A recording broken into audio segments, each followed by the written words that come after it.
The Catholic Church says it promotes eternal truths. In medieval times, the Church said, extra ecclesiam nulla salus. Outside the Church there is no salvation. The medieval Catholic Church launched crusades against infidels.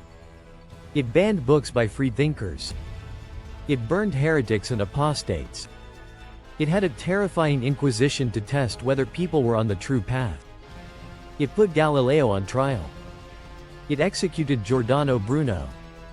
That's all gone now.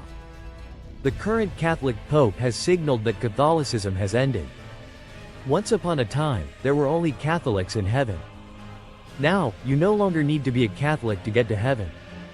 The Pope has said so. You don't need to be baptized.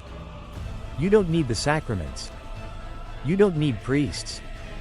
You don't need to confess your sins. You don't need the church. All of that is over. The Pope is now some hippie dude saying, love and peace, man. Namaste. New Age guru Ken Wilber said, I have one major rule, everybody is right. More specifically, everybody, including me, has some important pieces of truth, and all of those pieces need to be honored, cherished, and included in a more gracious, spacious, and compassionate embrace. Consider what Pope Francis said recently, all religions are a path to reach God.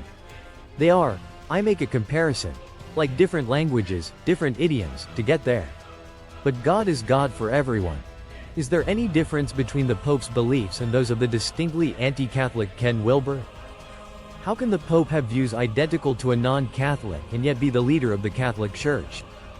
The current Pope has literally said the most astonishing and heretical comments ever made by any Catholic anywhere at any time. He said, and since God is God for everyone, we are all children of God. But my God is more important than yours. Is this true? There is only one God, and our religions are languages, paths to reach God. Some are Sikh, some are Muslim, some are Hindu, some are Christian, but they are different paths. That analysis would have seen him stoned to death or burned at the stake in medieval times. He would have been tortured by the Inquisition. Many Catholics were killed for saying much less controversial things. The Catholic writer G.K. Chesterton said that there were only two fundamental reasons why a man would join the Catholic Church.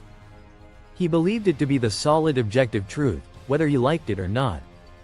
And he sought liberation from his sins. And only the Church could grant this. That's standard Catholic orthodoxy. But it has no resemblance to anything stated by the current Pope. Chesterton famously said, when men stop believing in God, they don't believe in nothing. They believe in anything. Judging by the comments of the Pope has stopped believing in Catholicism and now believes in anything. He's probably a liberal atheist now. He would vote for Kamala Harris if he could. How can a Catholic who supposedly believes in Jesus Christ accept religions that totally reject Jesus Christ? How can someone who believes in the resurrection of Jesus Christ believe in religions that reject resurrection and advocate reincarnation? The Pope's position is insane. It's a total repudiation of Catholicism. But exactly what you would get from some woke nutcase promoting love and light and saying, Namaste, at every opportunity. Sheesh. Don't you have nostalgia for the days when Catholics were actually Catholics? The Pope is probably terrified of being cancelled and deplatformed if he states any actual Catholic truth that contradicts any other religion. The new Inquisition is the woke Inquisition. Now you are required to agree with all religions and respect every religion and absolutely never state that any of them is talking absolute nonsense and peddling staggering lies about the true nature of reality. We now live in a post-truth age. People don't even pretend to care about the truth. Everyone has their own truth now and can believe whatever garbage they like.